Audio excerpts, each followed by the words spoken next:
Assalamualaikum warahmatullahi wabarakatuh. Bagaimana kabar anak-anak kelas 3? Semoga selalu sehat dan penuh semangat. Hari ini kita akan belajar tema 2 mengenai menyayangi tumbuhan dan hewan. Subtema tumbuhan bagi kehidupan manusia.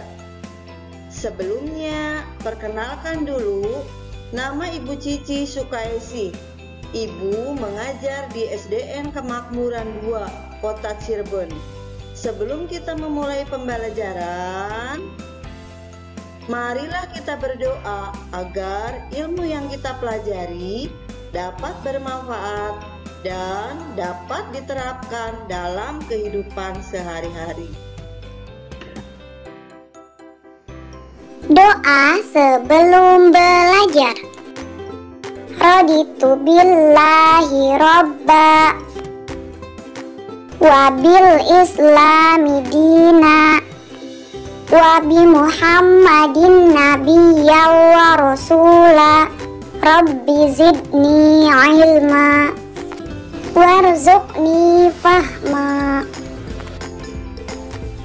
Artinya, kami ridho Allah sebagai Tuhanku, Islam sebagai agamaku, dan Nabi Muhammad sebagai Nabi dan Rasul.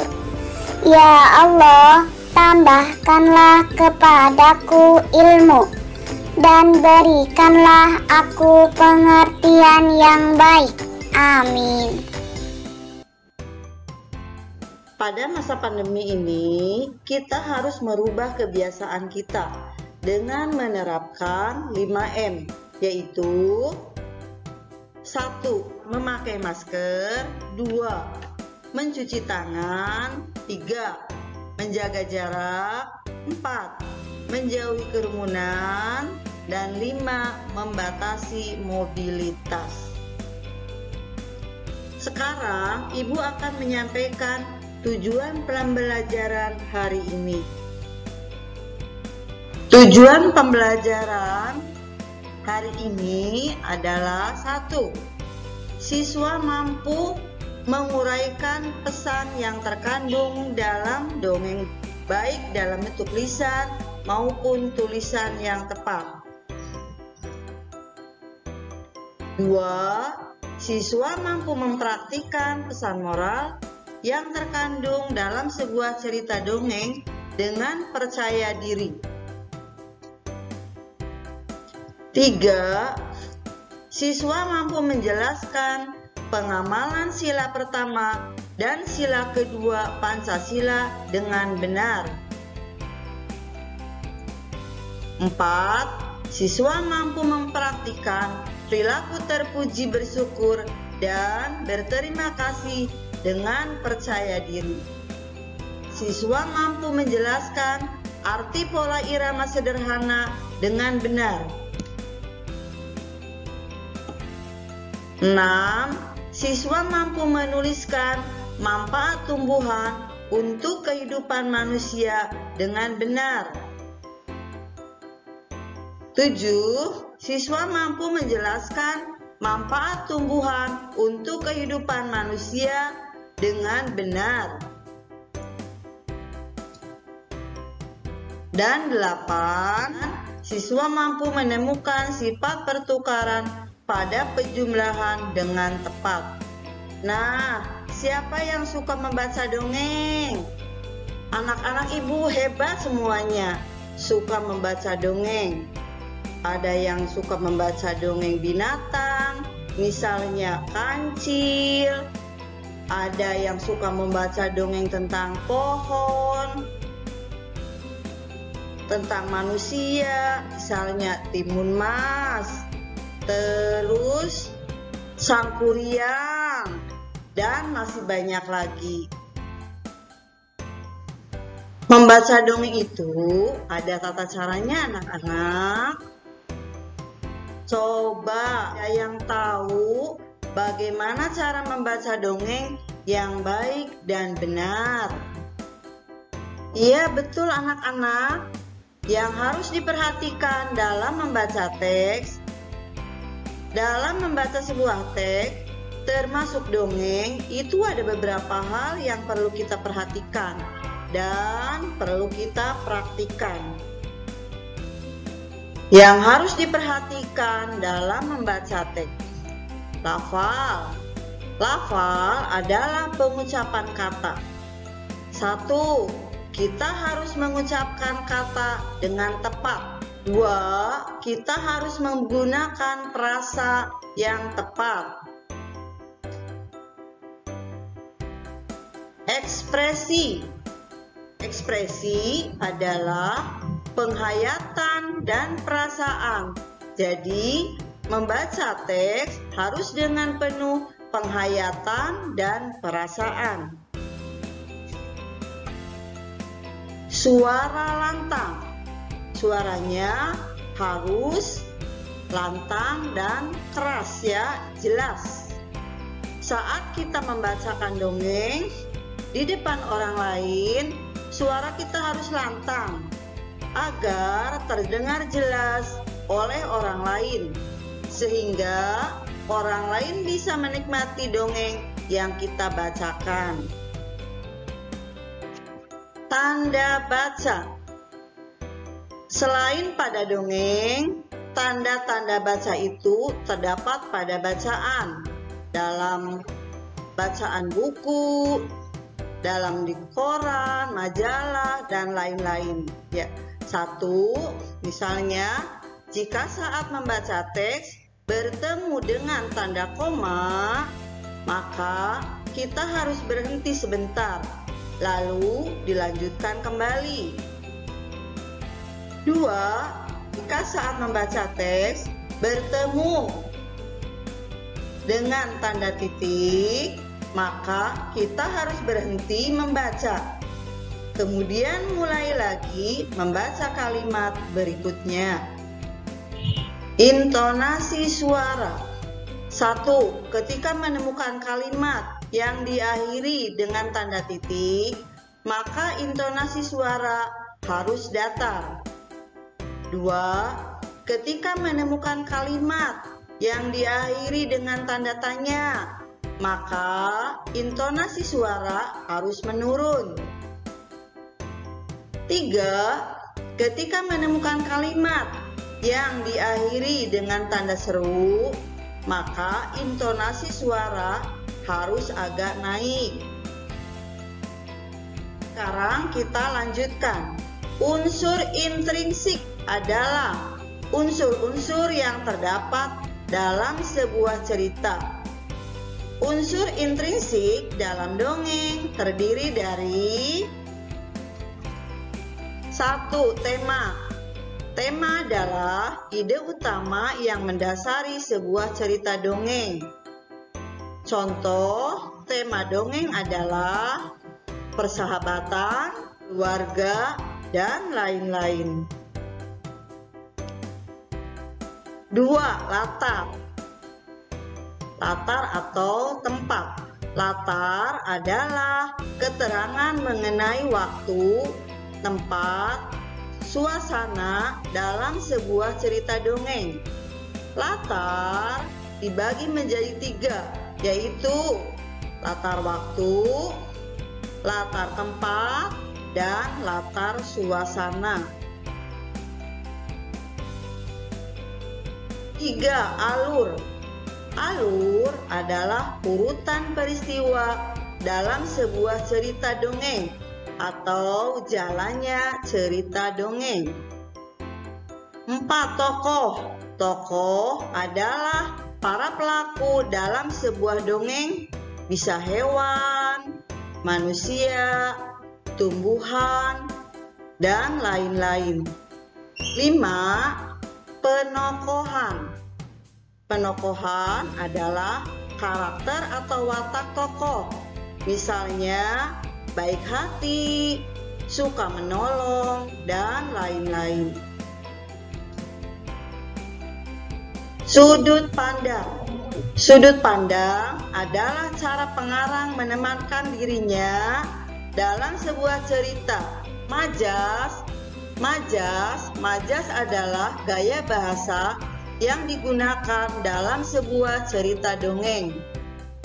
Amanat adalah pesan moral yang diinginkan atau disampaikan oleh penulis kepada pembaca. Anak-anak ibu semuanya, ibu mempunyai sebuah cerita yang berjudul Pohon Apel yang Tulus. Dengarkan ceritanya ya anak-anak. Dahulu kala, ada sebuah pohon apel besar. Ada seorang anak laki-laki bermain di sekitar pohon itu. Dia sangat menyayangi pohon itu. Pohon itu juga senang bermain bersamanya. Waktu berlalu, anak laki-laki itu tumbuh dewasa. Suatu hari, ia datang kembali. Pohon apel menyambutnya dengan gembira. "Ayo, bermainlah bersamaku," ajak si pohon apel. "Ah, aku tak punya waktu untuk bermain.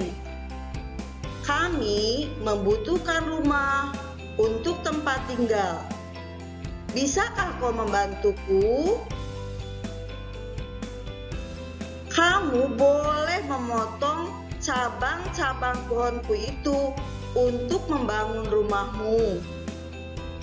Jadi anak laki-laki itu memotong semua cabang pohon dan pergi dengan riang. Pohon apel itu senang melihat temannya bahagia. Tapi dia tak pernah kembali sejak saat itu. Pohon apel kembali merasa kesepian dan sedih. Akhirnya, laki-laki itu kembali lagi. Laki-laki itu dan pohon apel sekarang sudah sama-sama tua. "Aku sudah tak bisa memberikan apa-apa," kata pohon apel.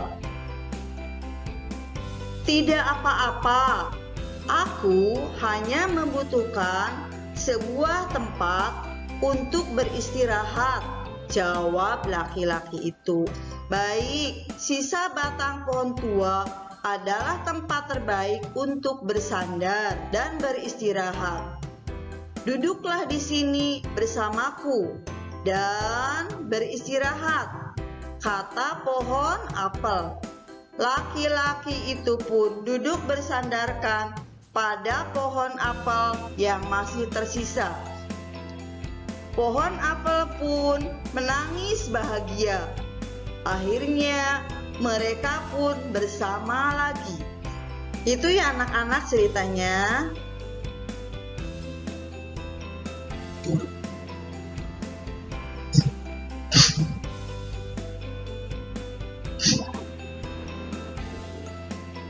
Anak-anak tadi sudah mendengar cerita tentang pohon apel yang tulus. Dari dongeng tersebut, siapakah teman pohon apel itu anak-anak? Iya, betul. Anak laki-laki itu anak-anak betul, pinter. Apa yang dirasakan pohon apel saat bermain bersama temannya?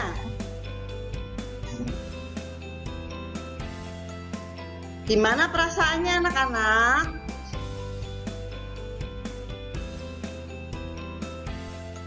Oh iya, betul anak-anak. Perasaannya sangat senang dan bahagia. Apa kebaikan yang diberikan pohon apel? Coba anak-anak jawab. Kebaikannya adalah dia memberikan cabang-cabang pohon apel itu untuk dijadikan rumah buat beristirahat. Anak-anak, betul. Mengapa pohon apel merasa kesepian dan sedih?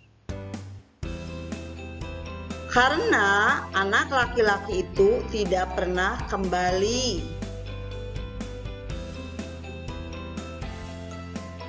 Di akhir cerita, mengapa pohon apel menangis? Pohon apel menangis karena anak laki-laki itu sekarang bersandar di cabang-cabang pohon apel. Ya, anak-anak pintar semua. Sekarang kita lanjutkan kembali ya anak-anak. Sekarang tentang perilaku terpuji tentang bersyukur. Allah menciptakan makhluk hidup dengan tujuan tertentu. Setiap makhluk hidup itu bermanfaat untuk makhluk hidup lainnya. Oleh karena itu, kita harus senantiasa bersyukur kepada Allah atas apa yang telah diberikan oleh Allah kepada kita. Bersyukur adalah perbuatan yang bertujuan untuk berterima kasih kepada Allah Subhanahu wa Ta'ala dengan menerima apapun yang diberikan Allah dengan ikhlas dan sabar. Allah menjanjikan bagi siapa saja yang selalu senantiasa bersyukur, maka Allah akan menambahkan kenikmatan-kenikmatan untuk hidup kita. Orang yang selalu bersyukur adalah orang yang rendah hati. Sedangkan orang yang tidak mau bersyukur adalah orang yang sombong. Cara bersyukur kepada Allah yaitu 1.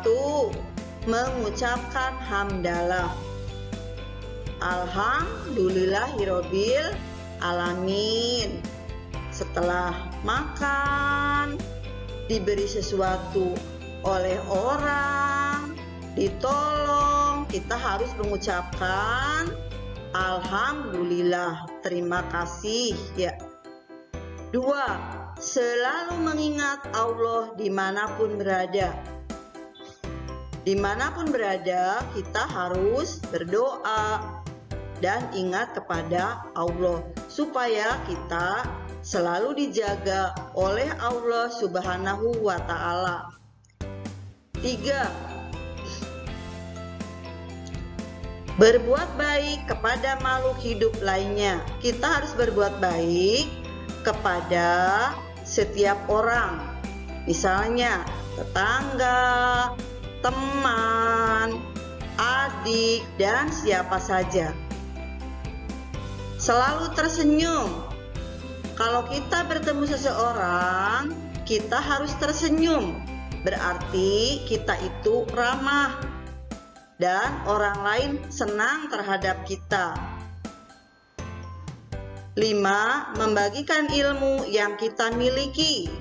Misalnya, kalau teman mendapat kesulitan, misalnya ada yang nggak mengerti, kalian mengerti, anak-anak harus dibantu, ditolong.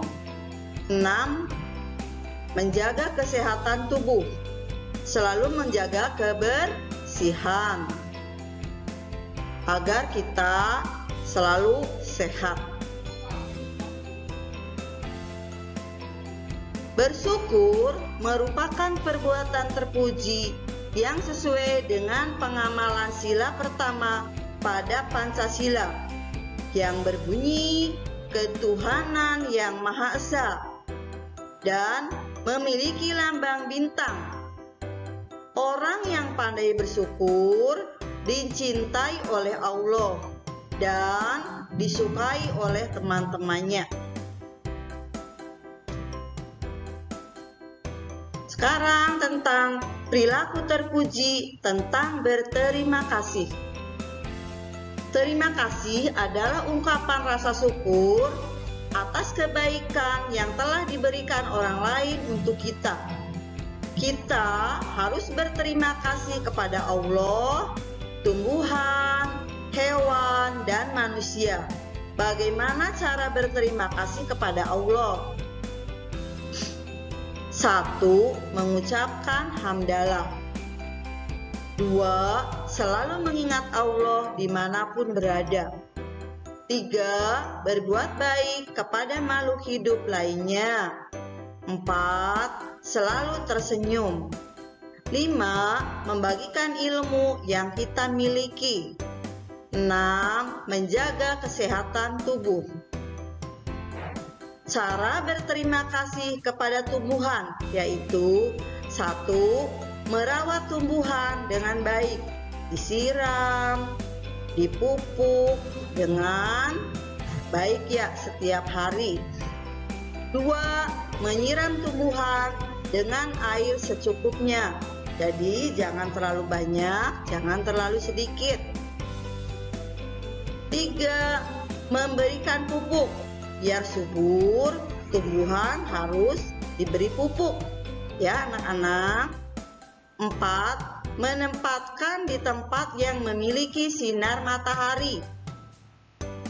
Jadi harus kena sinar matahari biar tanaman bisa lebih sehat. 5. Menyemprot dengan cairan anti hama. 6. Tidak memetik daun dan bunga sembarangan. Cara berterima kasih kepada hewan yaitu 1. Menyayangi hewan dan tidak menyiksanya. Kalau kita senang sama hewan harus dirawat. 2. Memberikan makan dan minum. Hewan juga sama seperti kita, perlu makan dan minum. Memberikan kandang atau tempat tinggal yang layak. Biar hewannya sehat, tempat tinggalnya harus layak ya. Jangan kecil, dia susah bergerak. 4. Mengobatinya jika sakit. Jika hewan peliharaan kita sakit, kita harus merawatnya, harus mengobatinya. 5. Menjaga kesehatan dan kebersihan badan dan kandang hewan. Harus selalu dijaga kebersihannya, biar hewan-hewan kita sehat. Sekarang kita lanjutkan ya anak-anak. Ibu mempunyai dialog ya. Kita baca dialog di bawah ini. Beni, kenapa ayah sering mengucapkan terima kasih? Ayah Beni, berterima kasih itu termasuk orang yang selalu bersyukur.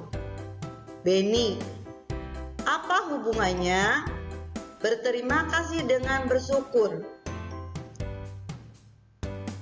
Ayah Beni, ada dong. Berterima kasih itu salah satu cara kita bersyukur. Orang yang bersyukur adalah orang yang rendah hati. Kebalikannya, orang yang tidak bersyukur adalah orang yang sombong. Beni, apa kita juga berterima kasih kepada tumbuhan dan hewan? Bagaimana caranya? Ayah Beni, iya, kita juga berterima kasih kepada tumbuhan dan hewan. Caranya berbeda dengan cara kita berterima kasih kepada manusia. Ibu Beni, jika kita berterima kasih kepada tumbuhan, maka kita harus merawat tumbuhan juga. Tidak memetik bunga dan daun-daun sembarangan. Beni, bagaimana cara berterima kasih kepada hewan? Ayah Beni, cara berterima kasih kepada hewan yaitu dengan menyayangi hewan, memberi makan atau minum hewan-hewan kita dan tidak menyiksa hewan. Orang yang pandai bersyukur akan disukai teman-teman. Tuhan juga mencintai orang yang pandai bersyukur.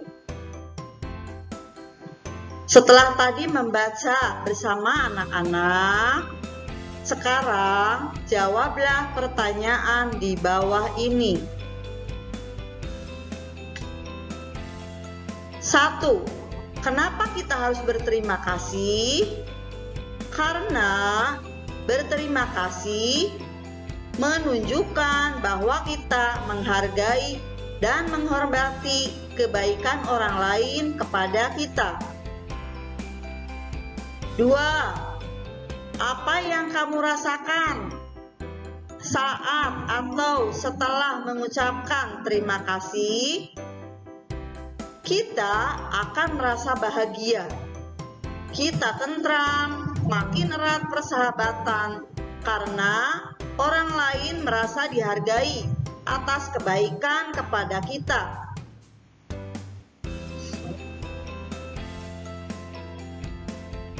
Ada yang tahu pola irama sederhana itu apa? Pola irama sederhana adalah salah satu pola irama dalam musik lagu dengan menggunakan dinamika lagu yang sederhana. Pada iramanya mudah dihafal. Anak-anak, pasti anak-anak suka menyanyi ya anak-anak. Kalau menyanyi semangat, misalnya menyanyi perjuangan, harus semangat, suaranya lantang dan keras. Kalau misalnya menyanyi tomat, misalnya di sini Ibu mempunyai contoh lagu tomat, anak-anak harus gembira ya, harus senang dan gembira.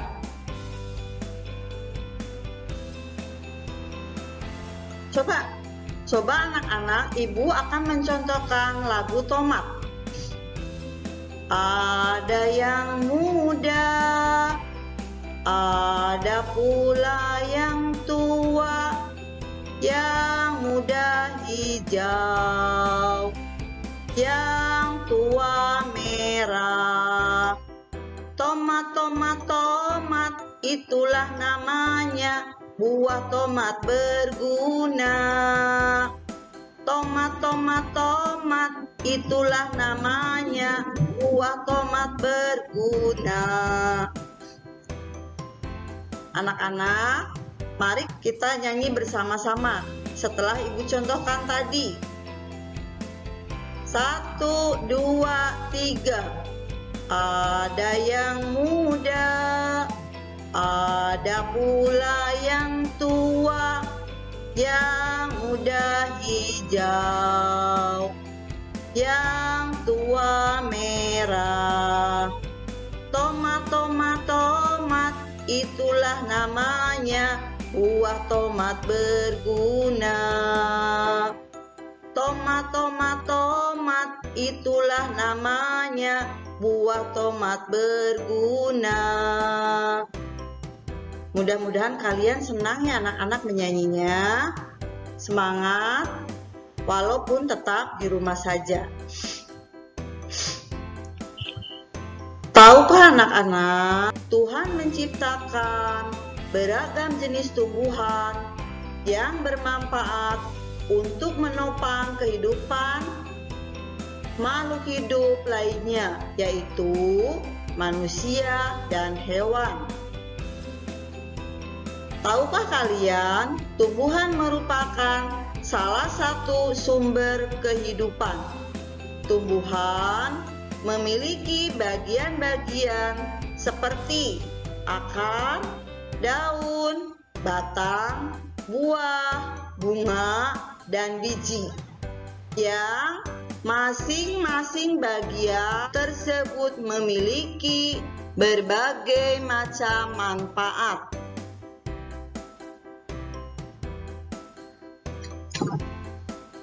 Manfaat tumbuhan. 1. Sebagai sumber makanan. Karena tumbuhan banyak mengandung vitamin, protein, karbohidrat untuk kebutuhan tubuh kita. Vitamin banyak terdapat pada buah-buahan, protein pada sayuran, dan karbohidrat pada nasi. 2. Membuat udara sejuk. Pada siang hari, tumbuhan melakukan proses fotosintesis, yaitu proses pengambilan karbon dioksida atau dengan disebut CO2 di udara. Kemudian, tumbuhan mengeluarkan oksigen atau O2 yang membuat udara sejuk.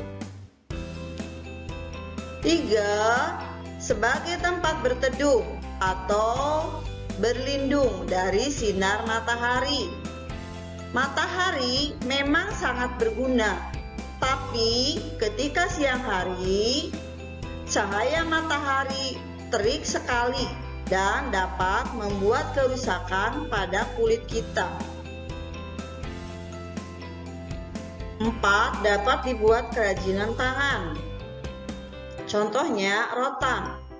Rotan dapat dibuat meja, kursi, lemari, dan lain-lain.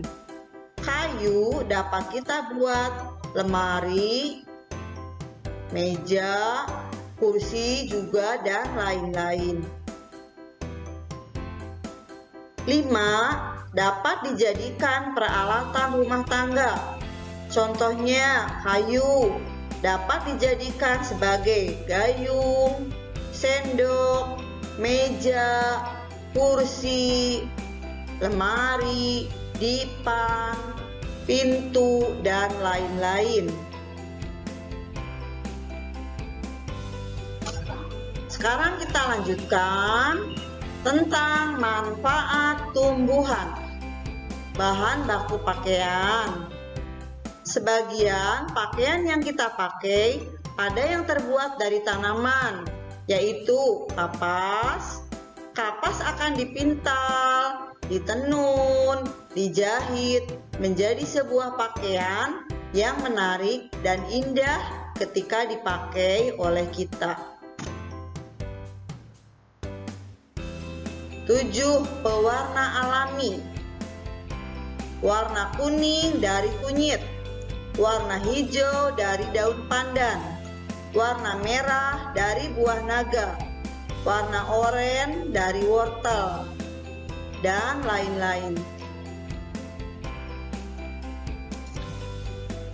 Dapat dijadikan obat, misalkan di sini kencur, dapat meredakan flu, batuk berdahak, dan lain-lain.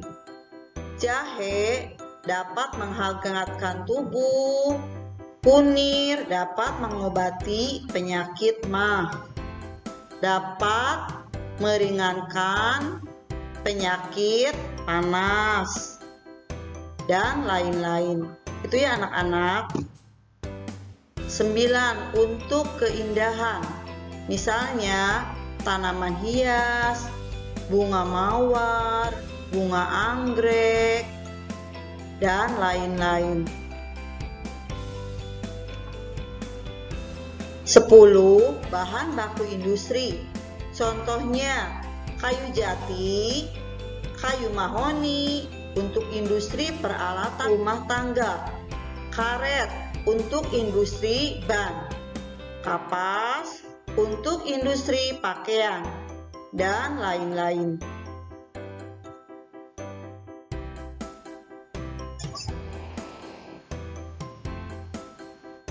Anak-anak sudah jelas banget ya kalau tumbuhan itu memiliki banyak banget manfaat untuk kehidupan manusia.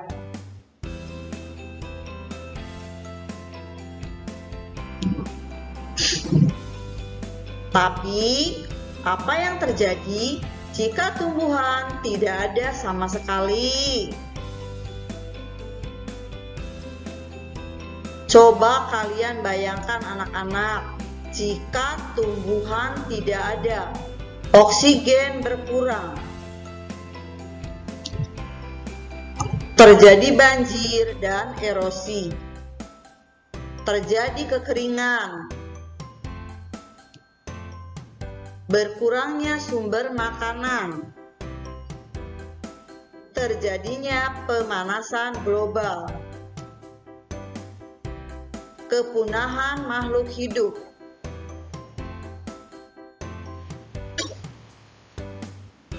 Coba siapa yang tahu apa itu sifat komutatif?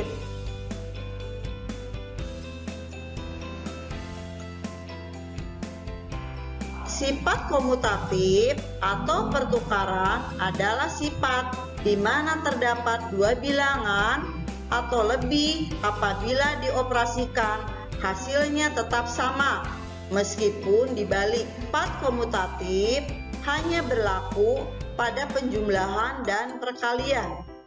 Namun, yang akan kita belajar hari ini hanya penjumlahan. Sifat komutatif pada penjumlahan dapat ditulis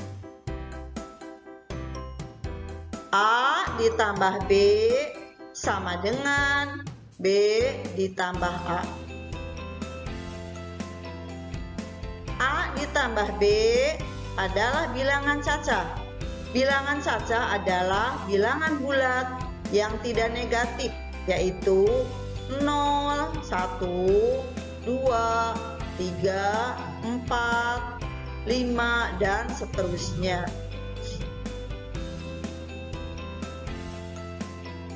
Sekarang kita lihat contoh soal.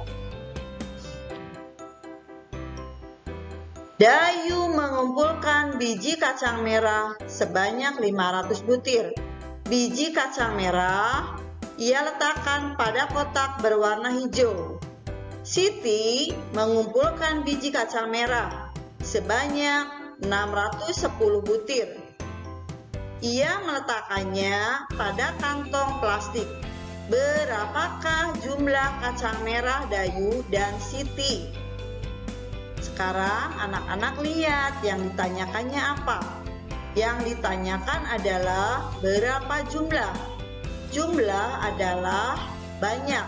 Jadi anak-anak, soal cerita ini diapakan? Dijumlahkan. Di sini ada contoh soal 500 ditambah 610. Lihatlah anak-anak, biar gampang caranya dengan cara penjumlahan ke bawah. 0 ditambah 0, 0. 0 ditambah 1, 1. 5 ditambah 6, 11.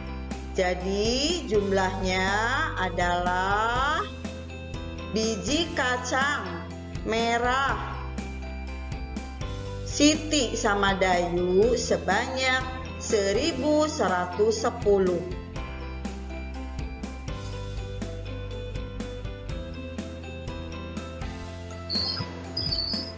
Jika tempat menyimpan kacang merah Dayu diletakkan dalam plastik, kacang merah Siti diletakkan pada kotak berwarna hijau, berapakah jumlah kacang Dayu dan Siti?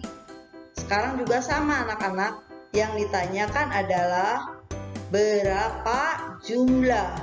Jumlah sama dengan banyak ya.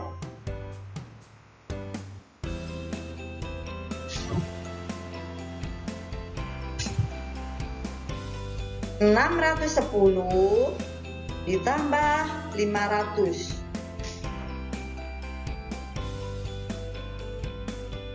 0 ditambah 0, 0. 1 ditambah 0, 1. 6 ditambah 5, 11.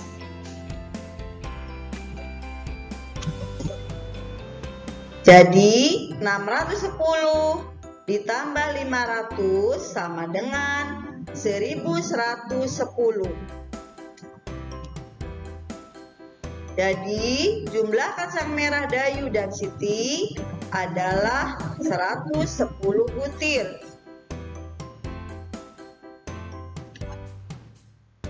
500 ditambah 610 sama dengan 610 ditambah 500.